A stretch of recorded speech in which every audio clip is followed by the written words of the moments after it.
around having a strategy for failure is really important. So I'll give you an example. Literally in the last half an hour, I had a client call me who had a technology challenge, and they've got this technology startup and they've got a number of different solutions that they can implement. And he called me up because he said he's been speaking to two providers. One provider charges 600 quid a year, the other provider charges £5,000 a year, and he couldn't work out what the difference was between the two. And I said, well, look, you don't know how well the company is going to go. You've got no idea how the market is going to receive your offering. You don't know what other entrants will come into the market. You're not sure if you'll have an appetite for this idea in the next 6 months. So what would make more sense is if you chose the lower cost solution to test your idea, to test the market. Because on the face of it, it looks like it will execute well enough. But if your business booms, then you can upgrade to the more expensive, the solution with the bells and whistles, the Rolls Royce version, right?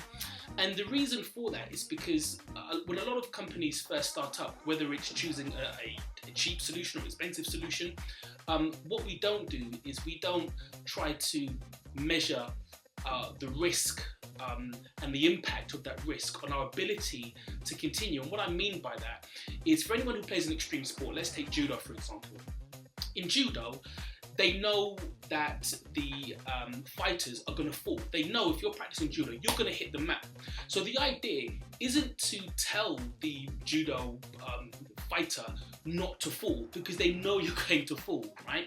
The idea is to learn how to break your fall, so that you fall strategically and you fall so that you don't hurt yourself as much as you would if you fall in an uncontrolled way.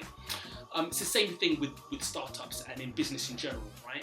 You're going to fall, or you're going to fail, but it's the strategy around failure. It's about predicting the scenarios around failure and how you're going to break your fall, right? What's going to happen when you fall? Will you fall spending £600 or will you fall spending £6,000? There's a big difference, right? One is going to hurt more than the other, and one you can recover from more quickly than the other.